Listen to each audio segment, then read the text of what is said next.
Please write one note in your notebook. Margin requirement. I am going to take one question on that maintenance margin, variation margin. Before that, write a small note. Margin requirement. When a future contract is entered into,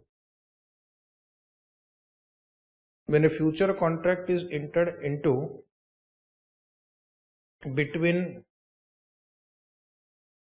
A and B, when a future contract is entered into between A and B, the exchange splits the contract into two parts. The exchange splits the contract into two parts.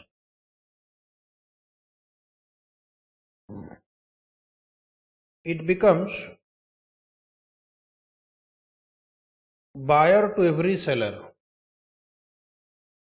It becomes buyer to every seller and seller to every buyer. And seller to every buyer. And seller to every buyer. So let us look at this diagram. This exchange or this clearing house will deal with A, will deal with B. So B is buying from exchange or B is selling to exchange. A is buying from exchange or A is selling to exchange. A and B are not entering into contract with each other. So exchange is like a guarantor. It will tell A and B that don't worry. There is no counterparty default risk. Your contract will be honored. So A and B need not worry about counterparty default risk. If A earns profit, A will get it. If B earns profit, B will get it. However, the exchange is worried about A and B defaulting. Exchange worries that A may default or B may default. So how does exchange protect its interest? How will exchange protect its interest? So both A and B have to furnish security deposit known as initial margin.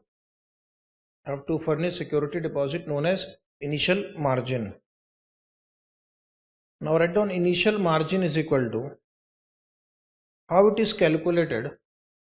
Initial margin equal to mu plus 3 sigma. Mu plus 3 sigma.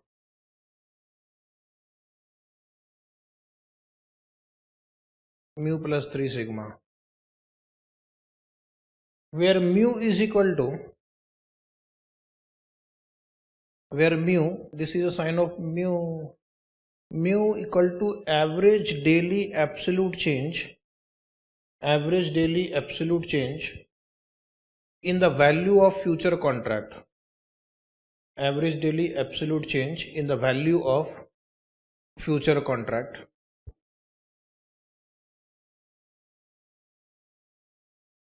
And sigma means standard deviation. Sigma means standard deviation of daily change. Mu plus 3 sigma. Okay, so that is initial margin. So this is the formula.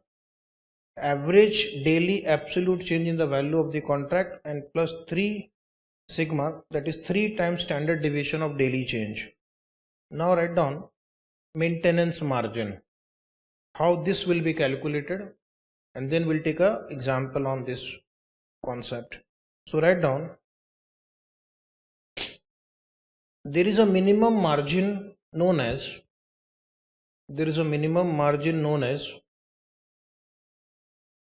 maintenance margin.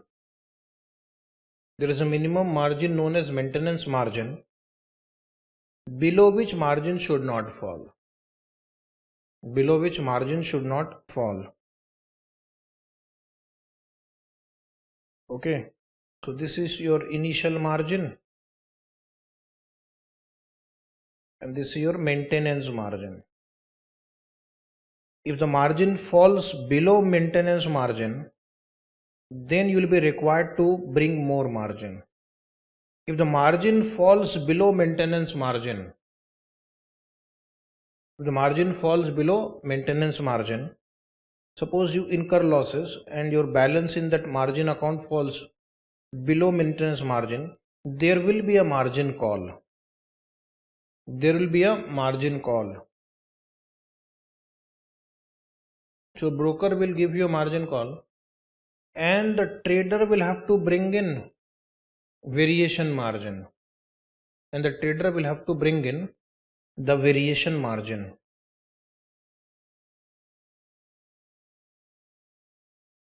So this is variation margin.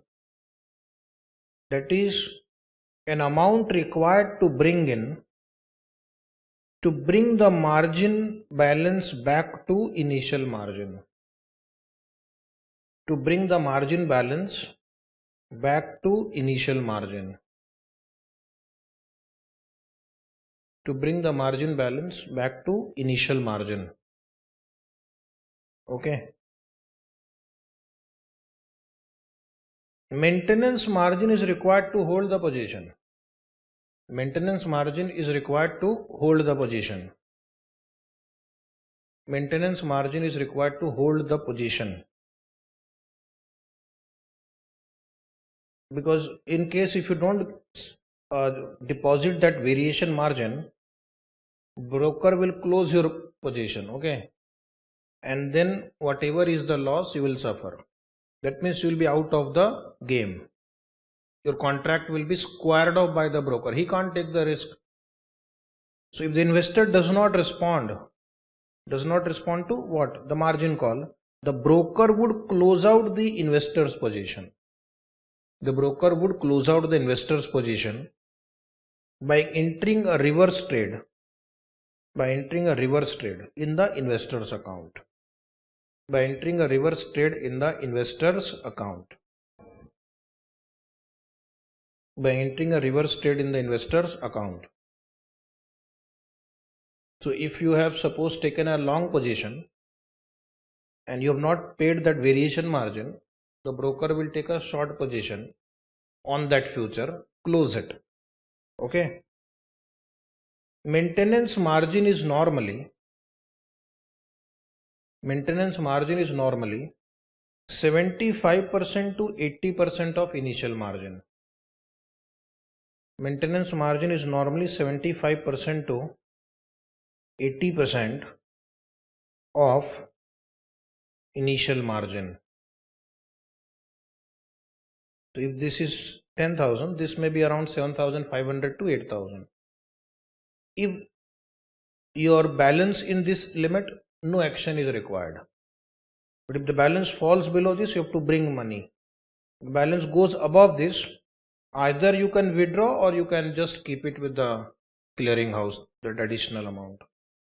Any amount above this initial margin is allowed to be withdrawn. Any amount above initial margin, is allowed to be withdrawn. Is allowed to be withdrawn. However, practically, trader does not withdraw this.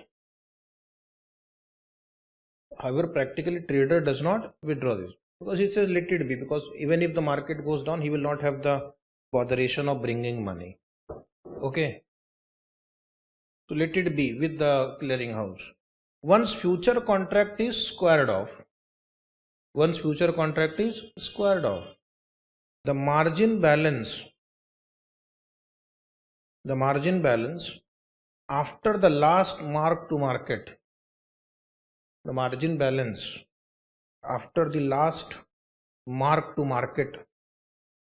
is refunded.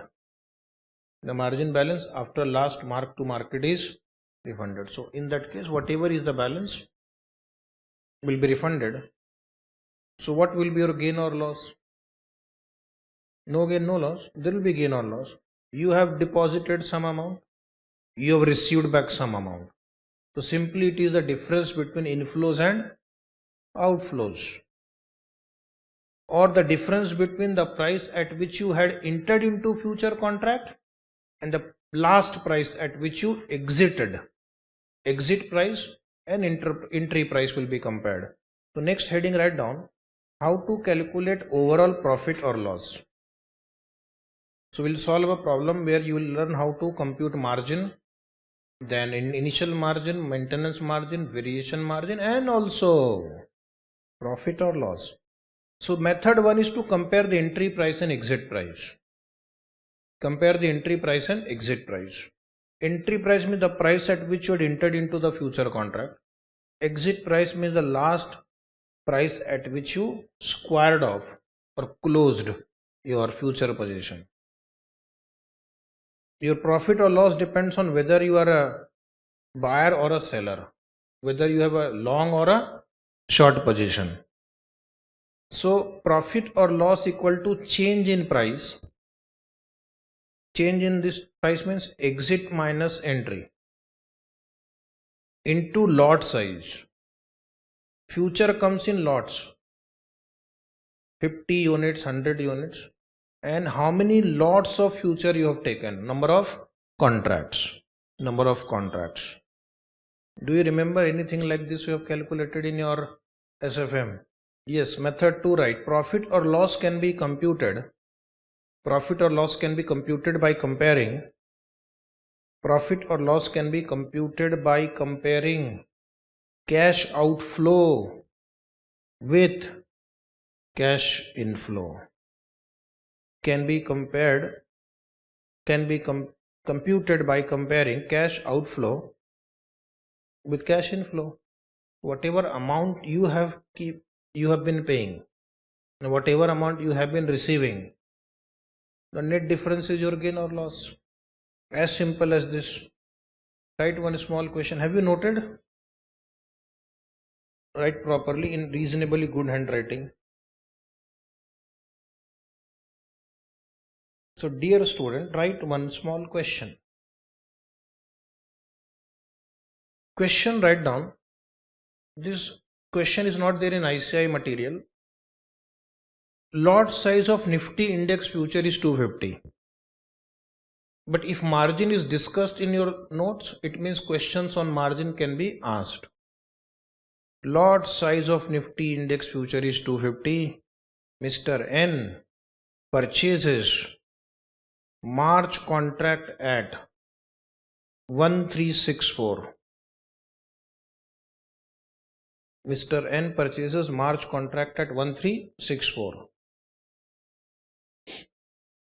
So this is, you will say, the entry price. Okay.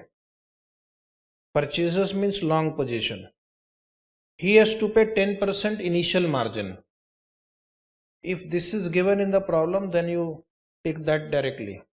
Otherwise, mu plus 3 sigma.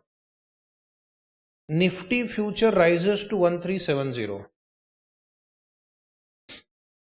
Nifty future rises to 1370.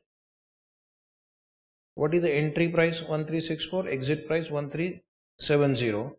First question is, what is the amount of initial margin? I hope you are writing. What is the amount of initial margin? Second question, write down what is the percentage gain? What is the percentage gain? Two simple questions. Solve yourself first. You try your luck for 25 seconds. Okay. Have you done? What is the amount of initial margin? 1364 is one contract value, and in one lot you have 250 and you have to pay 10% of this. So first calculate the value of a lot, which is 1364 into 250, and initial margin is 10% of that. So normal initial margin is around 5 to 15% of the lot size. That is why future is so popular. Okay, with small investment you enjoy a large benefit. Now tell me what is the percentage gain. So first calculate gain. You have entered at 1364 and your exit price is 1370. Because you have bought future and the price have gone up, you will gain into 250 equal to rupees 1500. So this is the amount you earned and this is the amount you had put in from your pocket. So the gain in percentage would be 1500 divided by 34,100. How much? Around 4.4% approximately. 4.4% approximately. Okay, this was oversimplified problem. One more question, right? One more question. Write neatly, this will be important. An investor has taken a long position, underline long position, in Nifty future. So he has bought Nifty future. He is expecting that Nifty will rise. So if Nifty rises, he will gain. If Nifty falls, he would lose. Lot size is 100. Lot size is 100. Therefore, contract value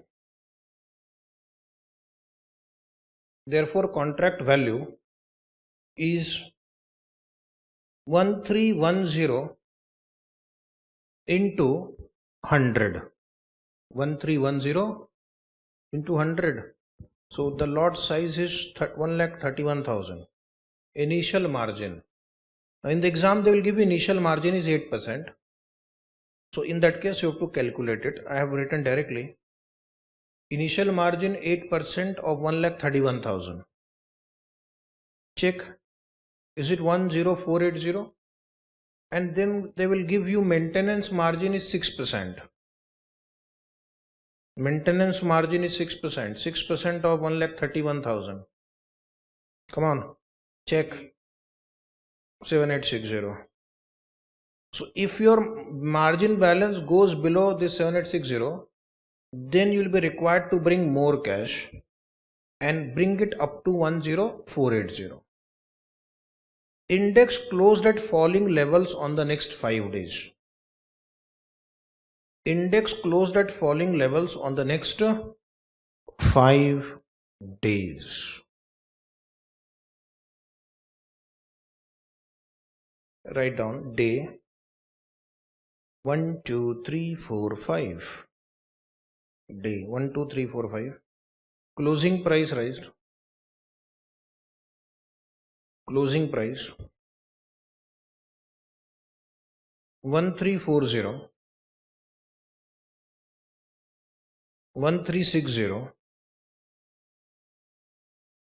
1300, 1280, 1305. Question is calculate the daily balance in the margin account. Calculate the daily balance in the margin account and payment on margin calls if any. And payment on margin calls if any. And payment on margin calls if any. Okay. Then write recalculate if the investor has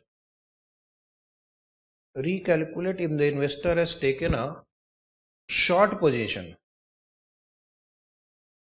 Recalculate if the investor has taken a short position in Nifty future at 1310. Recalculate if the investor has taken a short position in Nifty future at 1310. Right? That means you have to solve twice. One from the point of view of the future buyer and one from the point of view of the future seller. Gain to one party is the loss to other party. Derivative is a zero-sum game. Okay. So after writing the question, you write case 1. The investor has taken long position. The investor has taken a long position. Now we'll draw one small table first. after writing the heading investor has taken a long position, write the daily balance in the, we'll draw a table. Heading of the table is the daily balance in the margin account, the daily balance in the margin account and payment on margin calls, and payment on margin calls. The daily balance in margin account and payment on margin calls. Is it right? And payment on margin calls. So I have drawn a table. You can modify it if you want, but I think this will help you in getting the answer accurately. First column write day, then write closing price, which is given, opening price,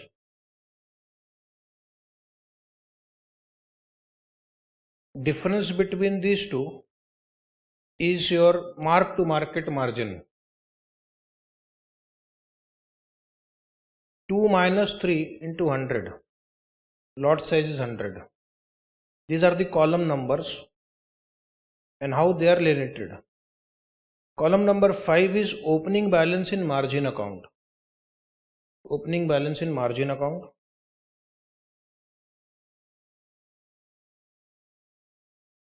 Column number 6 is balance before margin call. So opening balance and gain or loss in this column number 4 is 4 plus 5. So if you gain, your balance will go up. If you lose, your balance will come down. And if your balance falls below this maintenance margin in column number 6, then column number 7 will be required, margin call. Okay. Column number 7 will be required only if your balance in column number 6 goes below maintenance margin. And then after bringing the margin call, calculate the closing balance in margin account by adding the margin call. If there is no margin call, column number 6 and 8 will be the same. Yes or no? Column number 1, 2, 3. 4 is the difference between closing and opening into 100. This is the opening balance in the margin account. How do you get this figure? This column number 8 of the previous day will be the column number 5 of the next day. Then plus minus mark to market margin, you will write it here. If this column number 6 balance falls below maintenance margin, margin call will be required. If it goes above initial margin, we will not take any action. We will assume that the investor does not withdraw the excess amount. Okay. So write down day 1. We'll go day by day now. Only on the first day, the opening price is the contract price. On the first day, this figure I have written in red color purposefully is the contract price. First day, the mark to market margin is difference between closing price and contract price. Thereafter, you transfer this to the next column. Opening price of day 2 is closing price of day 1, like this. Okay. Now solve day 1. Now we'll go line by line, because unless you get that column number 8, you can't solve the next line. So what is your gain or loss? Gain, your buyer, closing price is more than contract price. So 30 rupees gain into 100, 3000. Again calculate. Difference between the two. 1360 minus 1340. 20 into 100, 2000. 1300 minus 1360. Loss, 6000. 1280 minus 1300. 2000 loss. And gain. If you take the total, it comes to 500 negative. So that is like your loss. Now balance in margin account, what amount you'll put here on day 1? That initial margin, okay, 10480. On day 1 you have a gain, so your balance in margin account will go to 13480. Are you required to bring margin money? No, you are much higher above the maintenance margin. Therefore, the closing balance is 13480. Okay. Try the next one. Bring this 13480 here. Add 2000. Add 2000. 15480. No margin call. Dash. Balance 15480. Third day 15480. But then you have a loss of 6000. So the balance in margin account is 9480. Are you supposed to bring in anything? The answer is no. Because you are still above the maintenance margin. Come to fourth day. 9480. Again minus 2000. 7480. What was the maintenance margin in your initial note? Have you gone below that 7860? So now you have to bring the variation margin. This is called variation margin, such that the balance become equal to initial margin, that is 10,480. So balance right now is 7480. I have to bring it to 10,480. 7480 to 10,480. 3,000 rupees you have to bring in. You write in bracket that this is variation margin. Okay. And again the game starts at 10,480. 10,480 plus 2,500. 12980. Now right below this table, the question is how much is your net gain or loss? One simple way to calculate is the exit price is less than entry price, and if you have a long position, if exit price is below the entry price, you will have a loss. 5 rupees loss per unit into 100 units in one lot, so the loss is 500. You can also check in the form of cash flow. First we had introduced 10,480. Then we further introduced 13,000. This is what is my total outflow. And once the contract is over, I will get back 12,980. So 13,480 minus 12,980. Answer. Is it again 500? Inflow minus outflow. If negative, there is a loss. Solve yourself. Case 2. An investor has taken short position. An investor has taken short position. An investor has taken short position. Draw the same table. Okay. On the screen, same table once again. This time if the price goes up, you will write loss. And if the price falls, it is a gain. The person who takes a short position is expecting that the price will fall. He is betting on the downward movement of the price. So if the price falls, he will laugh. He will gain. Draw the format efficiently. If you have learned any other method, follow. Answer should be the same.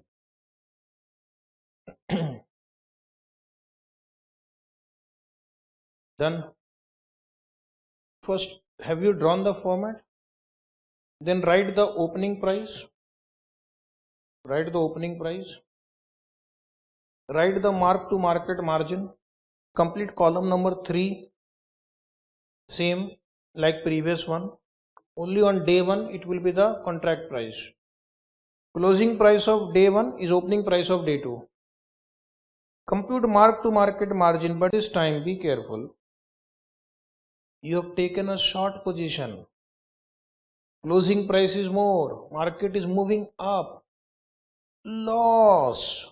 Loss. Gain, loss. Take total. Same answer, but opposite sign. Easy to solve problem of future. Once you have solved it, for the other party, the signs will change. Derivative is a zero sum game. Loss of one party is the gain of other party. Gain of one party is the loss of other party. Start solving.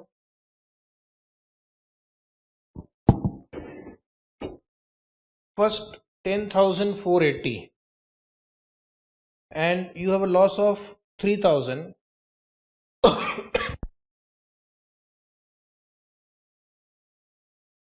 Balance in the margin account becomes 7,480. Oh, it has gone down below maintenance margin on the first day itself.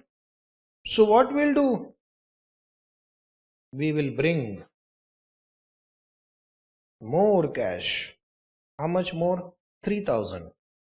This is called variation margin. Yes or no? Right? Fast. Come on. Done. Meditate. Don't use mobile, Nalayak. Can't you just keep quite stable for some seconds also? Day 2. 10,480 minus 2,8480. Are you above that maintenance margin line? Yes. No margin call. Next 2 days, happy. Gain. So your balance is increasing. Check the answer. Last day.